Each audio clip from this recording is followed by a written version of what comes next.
that. Yeah. You got, speaking of turbulent by the fucking minute, let's get into this movie. Oh my God, welcome. Hello and welcome back to the Real Horror Show podcast. I'm your host, Samantha. And I'm Stormy. What up, Stormy's guys? Hi. Hello. Hello. It's a interesting day. We're recording like 4 hours later than we usually do because someone got a new job and someone's being nice and helping at another church, filling in their admin duties. I see. Okay, cool. So we're both kind of like working a little bit more. Yeah. And I don't know, talking with one of the guys who attends the church I'm helping at today, he's on the fence about even hiring a new admin person because they're very much on the verge of possibly having to close the church down because they just don't have the membership anymore. Wow. And it's still like, I'm not super religious or anything, if at all, but stuff like that bums me out because, you know, churches are communities and people find comfort in them. And in the case of the guy I was talking to earlier, who was a sweetheart, he's been attending this church for 37 years. Yeah. So, wow. That's a long time. And it also bums me out on like the political side where the church that I work at full time and this one are very left-leaning progressive churches. Mm-hmm. We co-sponsor a drag brunch with our campus ministry and the Lutheran church where I'm helping assist with that as well. And they have a really cool female, I think she might be queer identifying. I haven't asked, but she has like those vibes. Yeah. She's leading them. So it bums me out that these left-leaning progressive churches are the ones struggling to keep up membership, trying to stay thriving while the fucking evangelicals are doing just fine. Mm-hmm. Oh yeah, that's the real horror show is the evangelicals. But you know, there's also brainstorming for what they could do to try and keep that building from having to completely shut it down and use the building for other purposes. Both she and my new boss seem like super open to the idea of starting a local community theater in Radford. She's met people who, she told me that there would be a lot of interest because that's been my goal. I just don't have the money to do it. Right. It's to start a community theater in Radford. Yeah, that is so cool. But we'll see. You've got to go for it, Sam. Yeah. I was also thinking, you know, there's a lot of need from homeless women in the area. We could work with the Women's Resource Center and convert it into a few dozen rooms. Yeah. Because there's a kitchen there. Yeah. And so there would be great space for that too. But selfishly, I'd like to start a community theater. Yeah, top priority. Oh, well, both sound incredible. So I really hope that you get the, you know, I hope other people want to do it too. So you're able to kind of like try it. And you started your new job? I did. I started my new job. This week was the first week of my new job. So now I can actually talk about it because it is legit. But I'm the new I guess you could say I'm the webmaster because that's what they used to be called. But I'm the web manager of the community college that I work at. And so that's really cool. I'm in charge of the entire website. Are you still going to be teaching at all, or? So as of right now, because I'm starting more schooling in the fall for myself, I will not be teaching for like the foreseeable future. Wait, you didn't tell me you were starting new schooling? I didn't say. I'm starting a PhD program in the fall. Did I not tell you that? You may have. No, I don't think you would have. I would have remembered that. I'm a good friend. Well, I'm not because I keep so much to myself and then I maybe tell one person that I forget which person it was.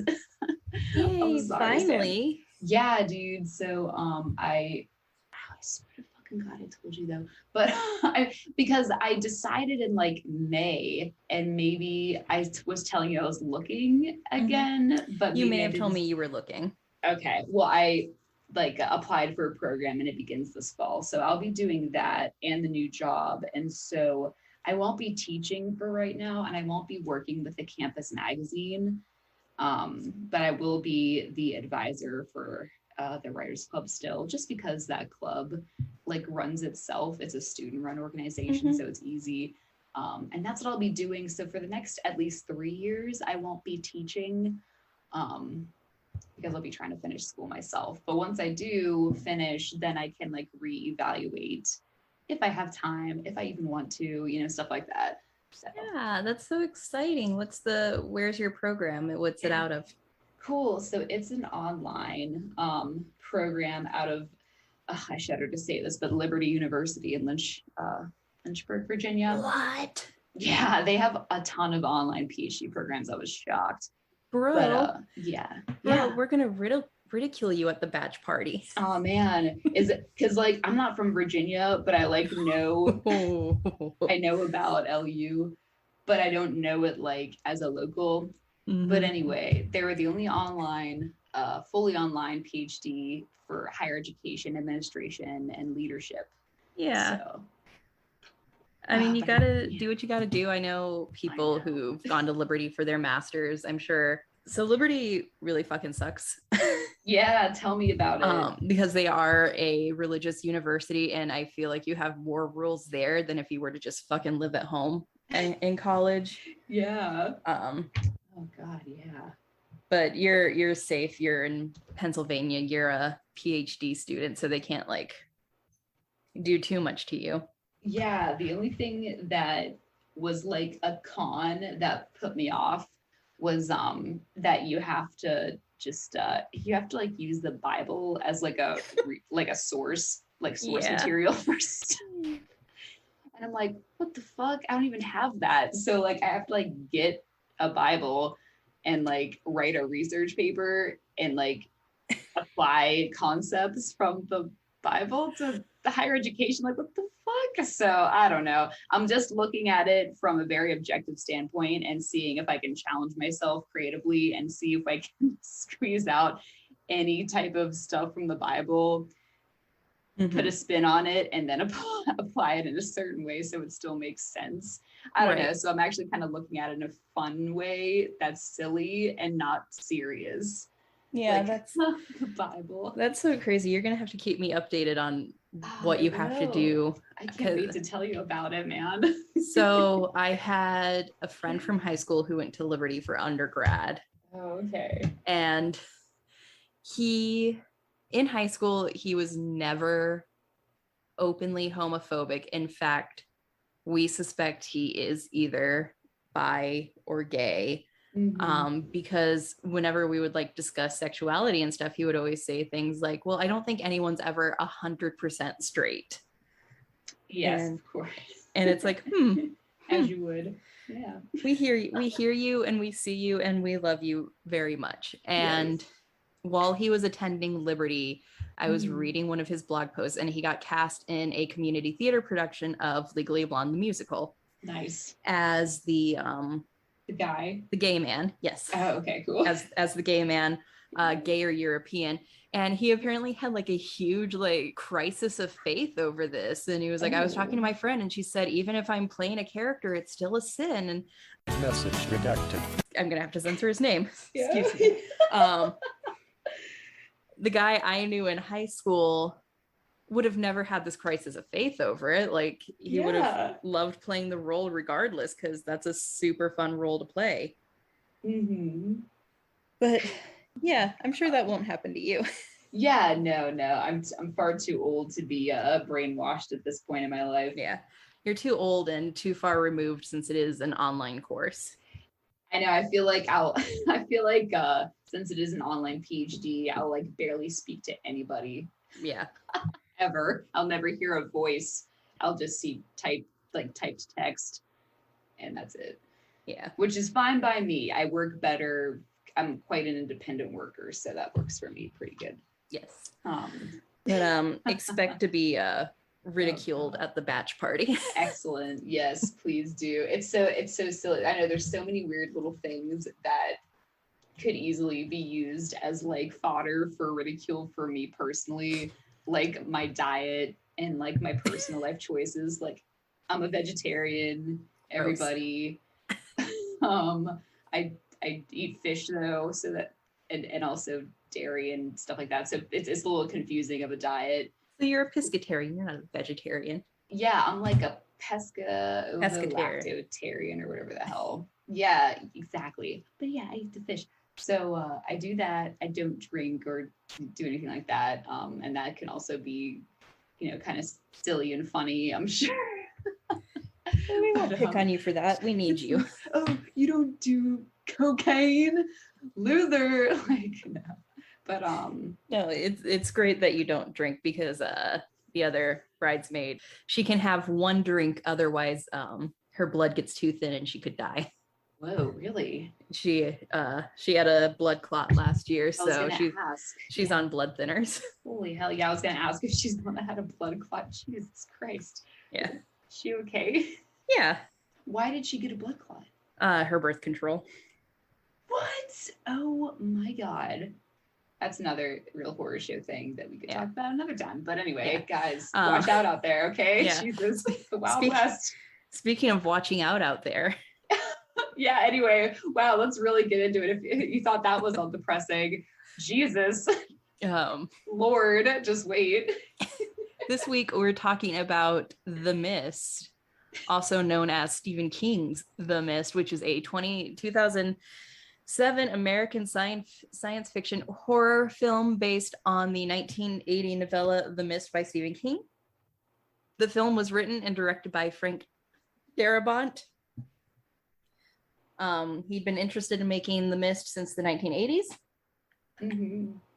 And the film includes an ensemble cast. Yep. It's like the Walking Dead cast. Yeah. I think.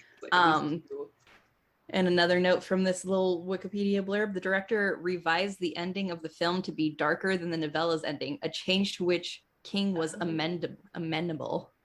Does that mean he was happy or sad? Oh, Stephen King loves this ending. He's gone on record to say he wishes he wrote it. Oh, so you're saying that when I read the novella, it's not going to be like that? Yeah, so the novella, I haven't read it either, but the novella ends the way a lot of these types of stories do, like Will Smith's I Am Legend. Oh, I Am Legend. And like The Walking Dead, where it's post-apocalyptic, everyone's dying, but there's a radio signal, and I think I know where we can go for safety. Oh, okay. And that's essentially how the novella ends. Gotcha. So a fairly like generic ending for this type of story. Excellent. A much more optimistic ending. Yeah. But as we get into it, this came out in 2007, so right at the height of post 9/11 horror. Yes. And we all know horror reflects the way society is feeling in that time, which is why, right now we're seeing a huge horror resurgence. Not that they're making more horror films, but horror films have gained popularity again because all the shit we've been going through. We want to feel trauma in a contained environment. Exactly. Yeah.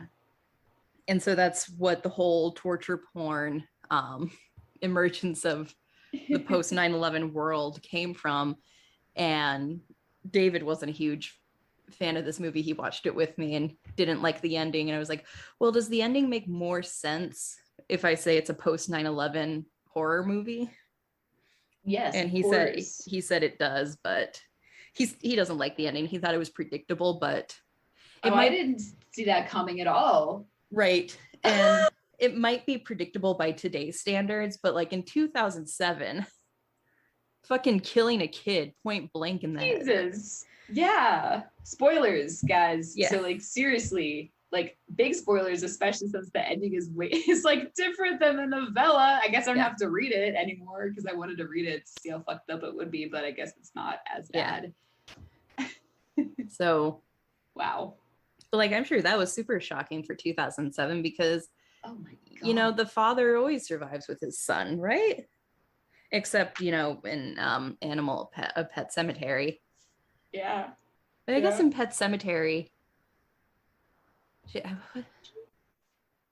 in Pet Cemetery, they all end up dying, right? So kind of. I still haven't seen Pet Cemetery. I can't believe that I keep putting stuff off so long. I'm glad I finally watched The Mist, not to be confused with The Fog, but it's The Mist. But yeah, dude, latter, like the later 2000s horror movies are like, I feel like the whole 2000s, like they're great, fantastic. They were all like crazy and insane, but also really, really good. They just don't make them like then. So you're right. Yeah, this movie does have kind of a main character in what's his face? I guess the dad. The dad, David Drayton. Yeah, David. Played by Thomas Jane. Oh, is that who that is? Because I just kept calling him the guy that wants to look and be James Purefoy, who is a British actor that looks exactly like him. His name is Thomas James. And so, I mean, the standout performance for me, I'm just going to say it was Andre Keith Brower from Brooklyn Nine-Nine. He plays Captain Holt on Brooklyn Nine-Nine. Him as Mr. Norton, he's always phenomenal in every role he plays. But I will say this movie came out in 2007, and even though it was based on a 1980s novella, very much like the finger pointing and anger at each other and infighting, very like post 9/11 mindset. Oh yeah, definitely. Because we always like reflect on that time. Like, I would never want another 9/11, but remember how connected we were after it happened. That would never happen again, even though it absolutely should have, because during the COVID-19 pandemic, we were having little 9/11s every single fucking day with how many people were dying. Anyway, right. Anyway, sorry, that got dark. Okay. So not as dark as the ending of this movie, right? Captain Holt is the only Black character in this movie, and I think had it come out a little later, maybe like 2010 even, he would have been played by a Middle Eastern actor. Oh, yeah, maybe. Because that was definitely there. In the novella, he's white. Oh, okay. But I think having him played by a Black actor really like drills in this whole, you're a fucking outsider. Right. Yeah, I guess he is the only Black man. You're right. I'm looking at the cast now. Yeah, and adds a whole other layer of tension to all the infighting that's happening in the store until he and his group end up leaving. I noticed that, like, I have no idea I don't know if I missed it, but like, do we know if he even lived or died? So in both the novella and the movie, it's left vague. You can probably gauge that he may have died because the biker that leaves with them, they just pull back half a body. Yeah, but that was the biker, the motorcycle guy. So I guess maybe he could have died too. Apparently, I can't find it anywhere online, so it may not have even made it to the DVD release. It may have just been in like the screenplay or something. Allegedly, that final scene after, what happens in the car, and the military comes through and the mist begins clearing. You see the woman, the mother who left right away saying, I need to get to my kids. And she left the store. You see her being rescued in the military convoy. Allegedly, there's a deleted scene where Mr. Norton was also in that convoy. Oh, got it. Which I think would have been maybe a more powerful moment, because I forgot about that woman, Yeah.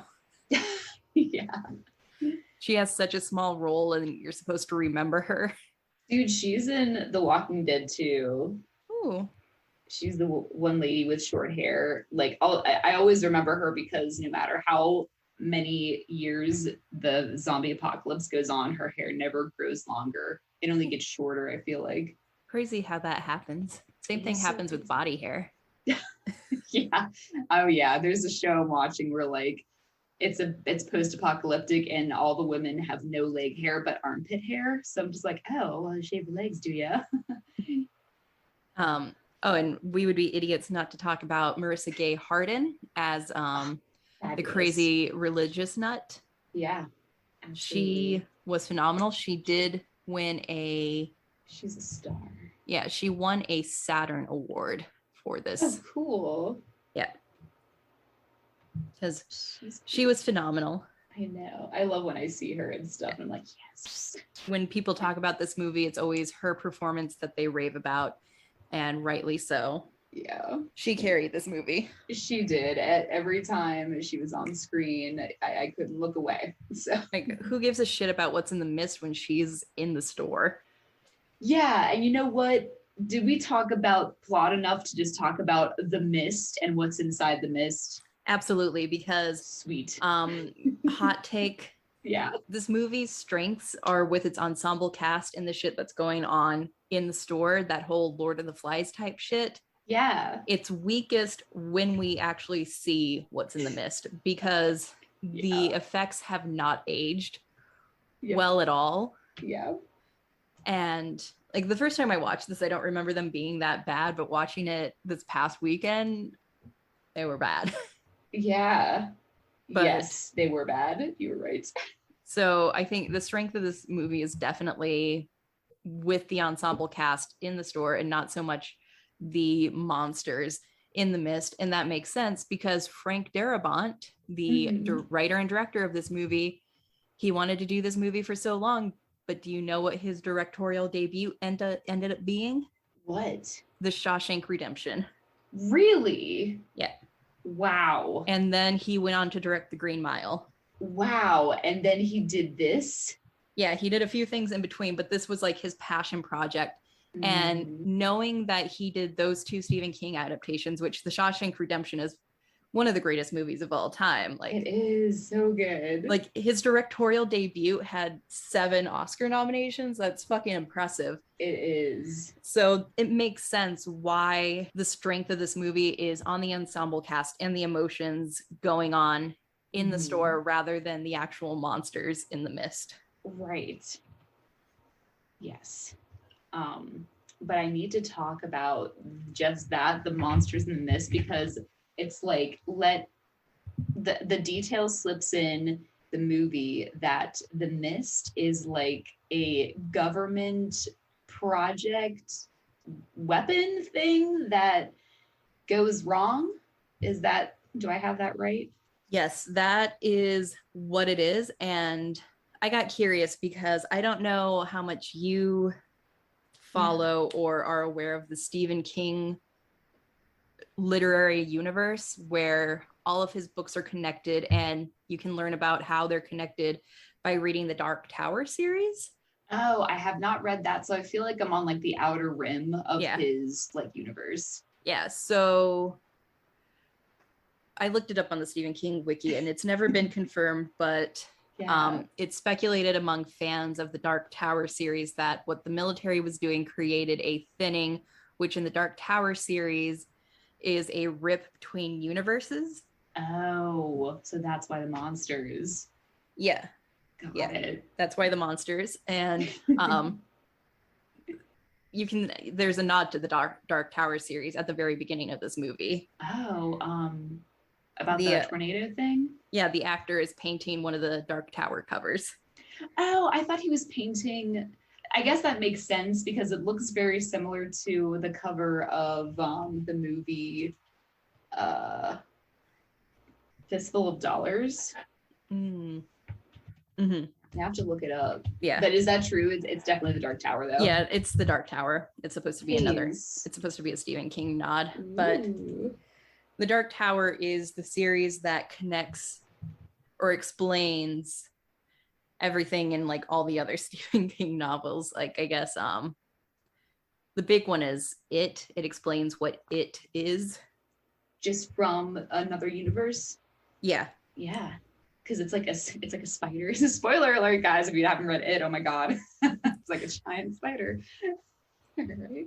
But yes, it is a government experiment gone awry. That makes more sense because as I was watching, we get that detail that it's like a government experiment military weapon thing. And I was like, well, why would the military make a mist with like scary monsters in it? Like, what's that gonna do? But like, it makes sense that it's like a rip in our reality. Because I was like, oh, it's really scary to the enemy with like the giant eldritch terrors. But not quite the case. So I was wrong, but I had to ask that question. Yeah. It was a good question. So the plot of this movie, there's a like electrical storm. In the novel, it's an electrical storm. In this, it's just like a fucking major thunderstorm, derecho, tornado, whatever you want to call it. Blows a tree through their window, ruins everything, and the next morning they're cleaning up and it truly ruins everything. and they see this mist rolling across the lake. And they're like, oh, it's fog coming in from the storm. I'm going to go to the store. Yeah, because the power's out. So they say they have to throw everything out of their fridge. Yeah. So naturally, since your fridge is still, if their power's back on, that makes sense. But if the power's not on, no, the power's not on, Sam. So why go to the store and get more food? I guess you could get dry goods at the fucking store where the power's out. Like, I'm going to refill my fridge. That's off. Yeah. And the mother, the wife, Mrs. Drayton, says, oh, no, I won't go with you guys. You all go by yourselves. Oh, God. Which, I don't know, if I saw that mysterious mist rolling in, I am a paranoid person. I probably would have gone. I would have gone too, because didn't she stay home to like dick around and like try to fix something like a door or something? Yeah, she wanted to start cleaning up. But like that could wait. Girl, chill. Yeah, that can wait. Go to the store, because what if your husband gets all the wrong things? Yeah. Never know. And she ends up regretting it because she's fucking dead. She's probably the first one to die. Dude, probably, because it like hits her house straight on and everybody else has gone to the store. Mm-hmm. Oh God, that's really sad that when we do see her dead back at his house after 2 hours. I didn't know the movie was that long, but geez, guys. Yeah, I didn't realize it was a 2-hour movie because it just kind of flies by. It does, but then I was like, I was like, wow, how long have I been watching this movie? Yeah. 2 hours. It's good though, it's good. It was very good. So they're all at the store when an old man comes running into the store as the mist is kind of chasing him. Yeah. And soon the whole store is engulfed in it. Everybody's safe inside. And he's like, no, don't go out in the mist. There's something in the mist. Mm-hmm. And they're all like, okay, so I guess we'll chill here for a bit and see if it goes away. And one woman's like, well, if there's monsters in the mist, I need to get out there and go to my children. Right. And nobody agrees to go with her. Which I don't blame any of them, right. Especially when she looks at Draper, who's like, I have my own kid to watch, and it's like, he's not gonna leave his kid to go help you be with yours. And she's like, fuck all y'all, and she leaves. Mm-hmm. How she survives. Yeah, she does survive. We find that out. Yeah. Which I want to know how she fucking survived. Yeah, how the fuck did she? Everyone else died. She's probably in on it. She's one of the monsters. Yeah, she definitely is. Okay, yeah, but they're at the store. Most of the movie is at the store. Yeah. Trying to think of. So hijinks ensue in the store. Draper goes down to the loading dock for some reason, and something's pushing against the door. He tells everyone. A group of them go downstairs, which leads to the bag boy getting killed by a tentacle monster. Oh, God. And so they go back up there and they're like, okay, so we got to try and explain this. And they do. And Mr. Norton's like, you guys are fucking with me. You guys have never liked me because I'm an outsider. And like we said earlier, it adds a whole new layer to have him played by a black man. Right. In a small, probably Maine. I'm guessing this is Maine. It's Stephen King. It's Maine. It's always Maine. So a few weeks, like last year sometime, Stephen King tweeted out something disparaging about Roanoke, which is 40 minutes from where I live, and it's a nice little city. It's a nice little city. And he said something like, good news, you're going to Roanoke. Bad news, you're going to Roanoke. And I wanted to tweet back, bitch, you're fucking obsessed with Maine. You're obsessed with Bangor, Maine, and not just Maine, but like just the city he grew up in. It's like, dude, like he's like the guys. You can't talk shit about any other city when you're obsessed with your hometown. Yeah, in Maine. He's the guy that never left his hometown, like the original guy, because he like won't let that shit go. No. Oh my God, dude. Anyway. What's there, Steven? What's there in Maine and Bangor? Like nothing is there. Just you and your house. Yeah, that's the only reason people visit Bangor, Maine, is to go see Stephen King's house. That's it. That's it. So after the kerfuffle, they're like, all right, we're here for the night because the mist isn't going away and a kid is dead now because of it. So they decide to grill up some chicken, but Norton's like, no, we need to get out of here. So a group of them leave, and a biker agrees to tie a rope around his waist and go get a shotgun from someone's car. However, Yes. at least he is attacked. We never get confirmation of what happens to Norton. So Right. at least he's attacked, and then they pull on the string and we see his legs, Yes. which is probably my favorite gore moment from this movie. Yes. Since it was practical effects that aged pretty well versus the CGI, which has not aged. Yeah, like the tentacles and things. Yeah. No, that was borderline made for TV. Straight up, I know. Made for TV. Wait, but let me pause you there because I have a quick question about these moments that led up to him dying. So whenever I guess he's like a lawyer, the man, Brent Norton. So he was like mad at David Drayton and he said that he filed a lawsuit against him because David assaulted him. Yeah, Do you have again, any more info on that? I don't think we're ever given any more information on that. Is David just like a fucking maniac? Just like beats on Honestly, people? probably because they got annoyed. Like, the only reason he talked to Norton at the beginning of the movie and why they agreed to go to town together was because he was going to go bitch at him because a tree that Norton was supposed to cut down fell on their boathouse. Right. And it's like, I mean, he didn't like make the storm come. Exactly. He was probably like getting to it. Yeah. And the storm fucking happened. So blame the military for fucking shit up because the trees falling on everyone's important homes and buildings and cars ruined everything. These trees. But all of that, like, it adds a whole nother layer with it being a black man being singled out by the entire white town of Maine. Yeah. Yeah, of Maine. Yep. At the store. So they leave and we never see Norton in that group again. And occasionally David's son will run up and remind you that he exists. Yes.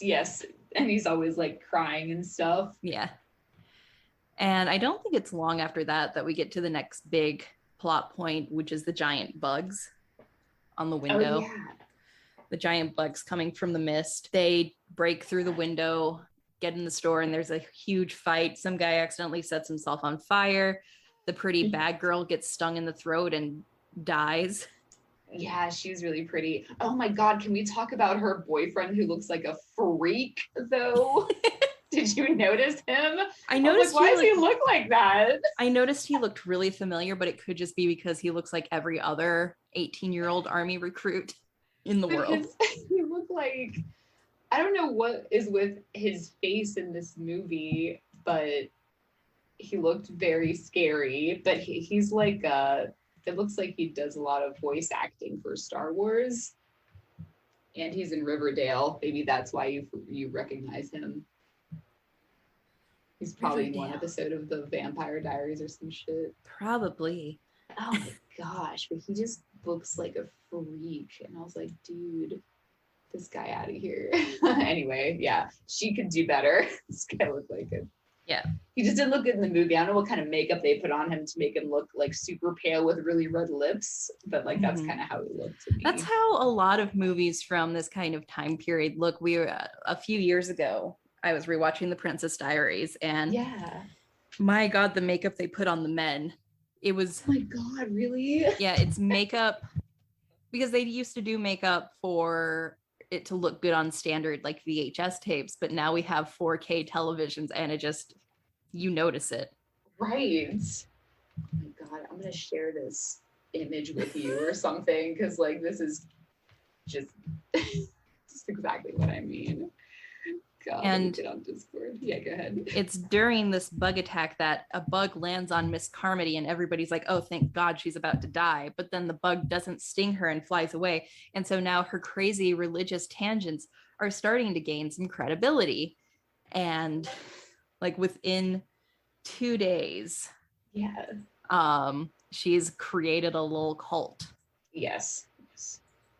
And after the attack, the next morning, a small group is like, all right, we have to go to the pharmacy and get medical supplies because this guy set himself on fire. He's dying. It's also just a good idea to have medical supplies. Definitely. And this movie got me thinking that if something like this were to happen in real life, Walmart is probably the best place to get trapped. Oh yeah, because it has everything. Like, you got your guns, you got your medical supplies, you got your entertainments, clothes, food. Yeah, everything. Also, they probably fill up your if you have like a gas grill, they probably have like gas or kerosene, something like that, maybe like some type of a fuel there as well. Yeah.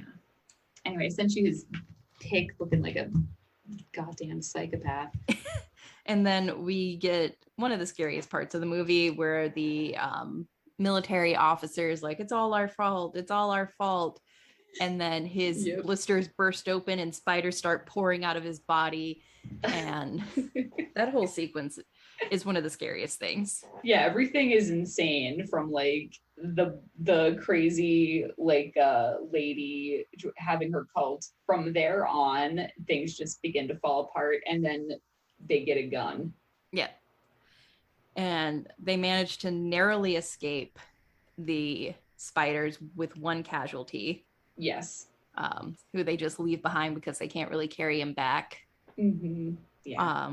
They get back to the store and she's got her cult going, and there's a random teacher lady who I don't really care about. She's just kind of there. Yeah, she is. Push the plot forward. Right. And babysit Billy. Yeah, that's basically what she's doing. So all that happens. One woman killed herself. The small group of them who don't want to be part of the religious cult are like, all right, I'm going to pack up some groceries and we're going to get to your car and try and get out of here. Yes. But when that happens, Miss Carmody's like, you're not going anywhere. Have I not proven that I am his true follower, that he's speaking through me? Yeah. And Ollie, the clerk with the gun, who has the only shooting experience, kills her. He just fucking kills her. And he's like, I killed her. You know, I wouldn't have done it if I didn't have to, because he's the sweetest boy. He is. He's a pretty cool dude. Yeah. They make it out of the store, and unfortunately, a few members of their group end up dying on the way, including Ollie, which is a major bummer because he's such a sweet boy. He is. And he has like a lot of skills. So they really lost a great, resource. And you know what? I'll bring it up when we actually get to the ending. Yeah. So with only 4 members of their group left, an old former school teacher, the old man from the beginning, David, the teacher, and the son, they drive back to their house to get his wife, because for some reason he has it in his head that his wife is still alive. Yeah, goddamn lunatic. She's dead. She was the first to go. Because he left her. Even if she saw the mist, knew what was in it, got inside, the fucking window is broken. It's already broken. So just like, you're fucked. Unless you go to the neighbor's house. Yeah. But like, it's probably locked. And yeah, their neighbors are the Nortons, and David apparently committed a hate crime against Mr. Norton. So yeah, so they definitely have the door locked.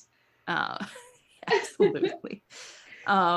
So they see that she's dead, and they're like, oh, we're so sorry. It's like you should have seen it coming, bro. Yeah, for sure. They continue driving, then see the devastation of what's happened. And this is one of the hallmarks that this is an early 2000s horror movie. The fucking music they have playing throughout this entire sequence. Oh God, it's like it's how would you describe this music? Like Bella's lullaby. Yeah, Bella's lullaby from Twilight. Yeah, but like with like major vocalization. Yeah. That's super loud. Yes. So that's a major hallmark of this era of horror movies, I feel, and it's just a little cheesy. Yeah, but it forces you to become distressed. Like when you hear it, you know something's wrong, and you're like, oh fuck. Yes. When am I gonna see something fucked up? And then you do see it. God. And they just keep going until they run out of gas. And within 15 minutes of running out of gas, they all say, all right, there's 4 bullets in this gun. That's why I'm laughing, because they just don't even waste any fucking time. No time. No time at all. They don't even wait. So for the anything. decision is made, and right as Billy's waking up from his little nap, because he just slept through all of this. Yeah, I know. I was about to say, Sam, can I please make a note for the listeners that the little boy slept through the whole thing? Yeah. Through the whole fucking car ride, and he wakes up just as his dad loads the 4 bullets in, gun in his face, and kills his son, kills the teacher, kills the 2 people in the back seat, and he cries, gets out of the car ready to sacrifice himself to the monsters. But then here comes the military. Ugh. And the day is saved. And I'm gonna fucking say it right now. Had Ollie not died and was in the car with them, they would all still be alive. Yeah, they would also be like, I would be like, okay, well, I think we should just wait a while and see if anyone comes to rescue us, or one of us should go out and look around. Like the type of character that Ollie is written to be. Yes. He's a let's talk it out kind of guy. There has to be another option. And we know from the novella, the original ending, they don't just give up when they run out of gas. They decide, okay, we're going to stop at this gas station, siphon some gas, and just keep going until we reach Hartford, which is what he heard on the radio. Right. So had Ollie lived, they would have talked it out for like another 10 minutes. And then they would have noticed that the men are coming to save them. That the mist is clearing up and the men are coming to save them. God. But this ending is one of my favorite horror movie endings, just because it is so tragic. I did not at all see this coming from because you go from the beginning with the silly CGI with the tentacle monster to this, and it's wow. It took me by surprise. And we see the woman who left the store earlier drive by on a military convoy rescued with her 2 children. How the fuck? There's no way she would have really survived, but for the movie. I mean, who knows? Maybe because she was quiet and minded her own business, the monsters left her alone, but... Yeah, maybe. Or maybe because she was so annoying, they were just ugh, I don't want to deal with you. She's like, what monster is gonna come get this lady? You? And they're all just nah, not me. And so they just probably left her alone. Exactly. Yeah, definitely. So she lived to see another day, but this fucking dude just moved too fast on his end of life plans. Unbelievable. But no, I think this is one of the better Stephen King adaptations, especially for this time period. And yeah, it's really good. And it's a rare achievement when Stephen King actually likes one of his film adaptations. So yeah, that's one thing Steve and I have in common. Yeah. Definitely. So it's a good story. I enjoy it. Moving on to production, like we've said, the CGI in this movie hasn't aged well at all. And then you have the hallmark of the cheesy music towards the end of the movie. Yeah, I want to note that one of my favorite 2000s movies, Ghost Ship, has the same music that'll come on. It's a woman vocalizing loudly when some crazy shit happens, but it happens multiple times in the movie. But this one, it happened the whole end. Yes. 15 minutes of it, which is still very jarring, but you're right, it happens. It's cool. They people lost their shit for that stuff in the it was 2000s. A cool thing. At that time it was okay. But yeah, that was cool. Production. Oh, did you notice something else that kept happening in this movie? And I don't know if it is also a 2000s movie staple, but it's whenever there's it's in between big conversations between characters, and it's a scene where the conversations are happening but they're very muted, but that you can kind of hear what the characters are saying, but the camera's right in their face but you can't hear what they're saying. It happened at least 3 times. I think that's just they just choose to do that. Not great audio mixing. One thing I will note about the production of this movie, and something I like, is it does feel very indie. in the way, Mhm. the shaky cam. Yeah, it does. So I really like that aspect of it. And I think that kind of low sound quality or muffled sound it's supposed to be realistic, I feel. Yes. Yeah, you're right. Very real. So I don't know if it's necessarily a hallmark of this period, but it's definitely a hallmark of these shaky cam, naturalistic type cinematography choices. Yeah, definitely. Because it was a very realistic thing because it was like trying to showcase how everybody was like having their own conversations together about, whatever. Cool. So what else about production other than the vocalization and CGI? What else we got?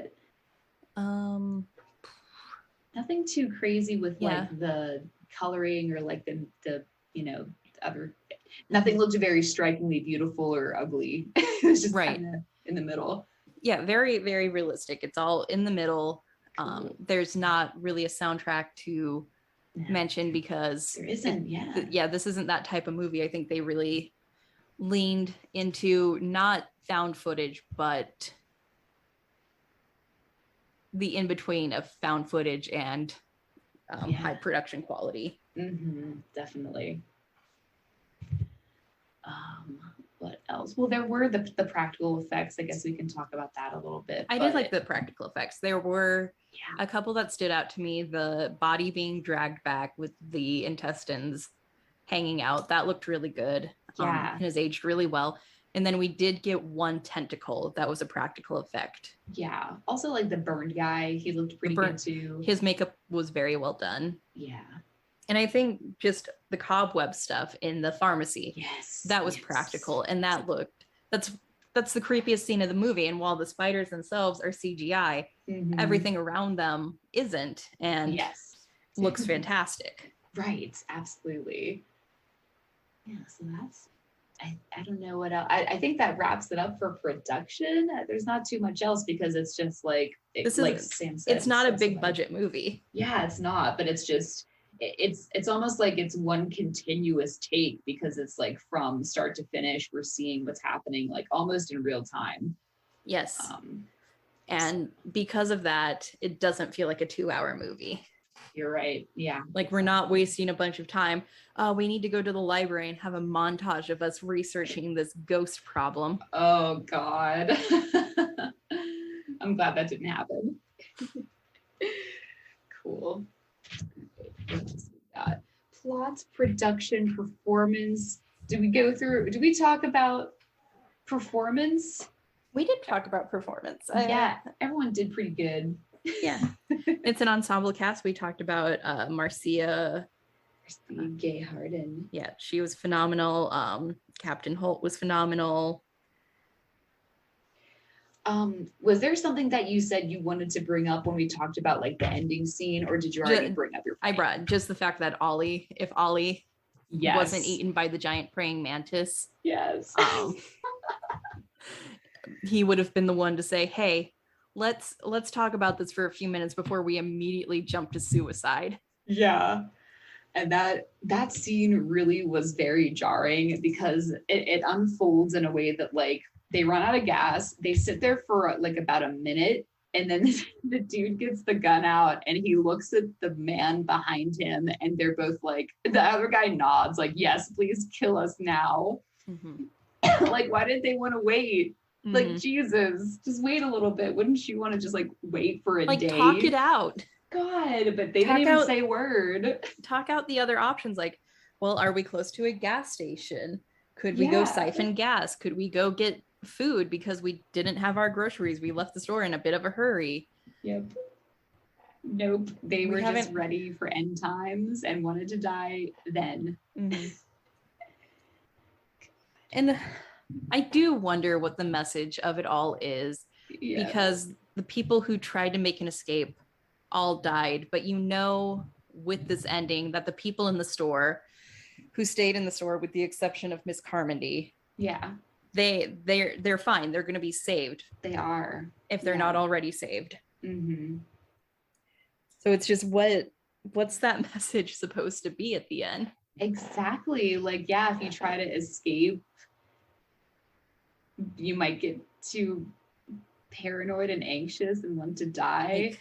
Like, I don't know. It's a very dark ending, and dark, yeah. I think we're currently in a phase of horror where torture porn is kind of back in style, like slashers are regaining their popularity, like we're actually excited for them again. Yeah, definitely. But there's still an optimistic ending to them. Yeah, there is. Like we're back to the final girl era where there is a survivor and she might be traumatized, but she got through it and she's stronger because of it. Yes, absolutely. But this one, they were trying to like be stronger and like survive. Mm-hmm. But they quickly decided to die. Maybe it's because they saw that really big, scary, big monster. Mm-hmm. It was like an enormous elephant skeleton. Yeah. And they got so scared that they to die. I don't fucking know. Yeah. Yeah, you're right. But did they just give the kid a fucking Benadryl? Is that why he slept through everything? I have no fucking idea why he slept so much, because he got there, he was crying, and then he basically slept the whole movie. Mm-hmm. And then everyone was screaming and there was gunshots in the store and he like was asleep. I don't know what the fuck was wrong with him. Maybe they did give him something, who knows. Yeah, but realistic aspects, fucking killing everybody. Yeah, religious fanatics in times like these of confusion and trouble. Like this is when the religious fanatics really try to fucking take over. They do, but then like you can always shoot them. Yep. And nobody will bother you if you shoot them because they're just actually annoying and crazy and won't let you leave. Bee stings are very scary, especially if you're allergic like this young lady was. Yeah, absolutely. So if you're allergic in real life, you could die. Mm-hmm. Speaking of that, how is your tongue, Sam? I've, knock on wood. Yes. I've made it through this whole month without another swelling. Did you figure out what it was that was causing it? No, but before bed, I take one Benadryl and one melatonin. Okay. So maybe that's been helping. That's good. All right, but anyway, what else? I guess tentacle monsters aren't really too realistic. But I guess jumping the gun is very bad. It is very bad. Realistic, yeah. Don't just go and kill everybody around you and your child, but let yourself live with survivor's guilt on purpose when you could just wait for a moment. Yeah, think of your other options. There are always other options to discuss. Yeah, so I suppose not being like a realistic skeptic, you know, that can be like a bad thing if you don't have like a little bit of like skepticism, a little bit of like thinking realistically, you know, being practical. That can really come in handy whenever you've been stripped away of nothing but like your survival instincts. Mm-hmm. So there's always, it's never black and white when it comes to, you know, trying to survive or, you know, find a way out. It's not just live or die. Yeah. Unless it's the movie Saw, because that really is live or die at that time. But in this movie, it's not. Mm-hmm. There's many other things. I can't think of anything else. Realistic. Yeah, I don't know. I think that's all I have. I would give this movie that fucked me up. This movie, in my opinion, is a classic at this point. Oh God, this movie really fucked me up. Like, whoa. I can't stop thinking about it because I was like so taken aback because I gotta be honest, in the beginning half of the movie, I was paying attention, but like I was scrolling on my phone a little bit too. And I was like, oh yeah, I see there's tentacle monsters. So it's very silly. But then I was like, wait a minute. Yeah. It's quickly turning for the worst here. So, mm-hmm. Damn. Classic. Right. I love it. I like it. A+. A+. Gosh. Whew. So, let's talk a little bit about, do we have any news or updates regarding the originals? I will check with David. Yeah. We will definitely be acquiring those this week if he hasn't already. Oh, cool. Yeah, our long lost show. Yeah, and then I will share those with you. Oh, so cool. Yeah. So don't worry, everybody. If you're waiting on the originals, we're not finished yet. We're just taking a break because unlike the people in the movie, we're waiting and not killing ourselves because Netflix took it off. Exactly. God. That's literally what they did. They're like, uh-oh, the originals was taken down. Should I wait or kill myself? Okay. Sam, is there anything more we should discuss or mention before I read the outro notes? Not right now. I think this was wonderful. I'm so glad that when you went on Netflix, The Mist popped up and you're like, oh, should we watch The Mist? Let's watch The Mist. I was like, yeah, let's watch the fucking Mist. God. This movie's crazy. Okay. All right. So if you haven't seen The Mist, check it out, you guys. I'm glad I did. All right, guys. So Real Horror Show was created by Sam Odie and Stormy Skies and is directed by Sam Odie. Oh my God. Finally, I could do a quote on what we've learned during our discussion. What have we learned, people? Just fucking talk it out. Please don't kill not yourself, but like, please don't kill everybody around you and not yourself, you know, after your car runs out of gas. Okay, please just take some time. Take days if you have to, but like seriously. Yeah. Just throw the gun. I don't know. Use the gun to protect yourself, not to like take your life. Oh my goodness. Just take a minute. Just take a beat, I think is what we learned. Okay, excellent. Very good lesson though. Like what you hear? You can find Real Horror Show on Spotify, TuneIn, Google Play Store, Stitcher, iTunes, and Pandora. Really, really like what you hear? You can follow us on Twitter at Horror Show Pod or search for Real Horror Show on Twitter. Follow us on Facebook at Real Horror Show. Like our page and share our stuff. We also have a website that all of our written reviews and podcasts can be found, realhorrorshow.com. Want to interact with us? Want to make sure we're real humans and not space vampires? Comment on our website or email us at realhorrorshowpodcast@gmail.com. Want to argue with us about something or think you have a really great horror movie review that you're dying to share with two random strangers from the internet? Submissions are open for movie reviews. Check out the submit page on our website and follow the rubric before sending us anything. If it's not done according to the rubric, it will be disregarded. Sorry, not sorry. We love horror, and if you're listening, you do too. Please help us keep our project going by visiting our support page on our website, where you can make a one-time donation via PayPal. We also have an Amazon wish list if you feel like buying us something tangible will help convey your love more than a monetary donation would. Also, you can find the Buy Us a Coffee button on our website. It's a button you can click that will pay us the amount you would need to buy a coffee. A little bit goes a long way. Sometimes we can't help out artists monetarily, and that's okay. By simply liking, sharing, retweeting, and even giving us an awesome review will help us out tremendously. Whew, and is there any other pertinent news that we didn't already discuss? I don't think so. Yeah, we gave a really good recap at the beginning of the episode. All right, cool. Yeah. Stay warm out there, people.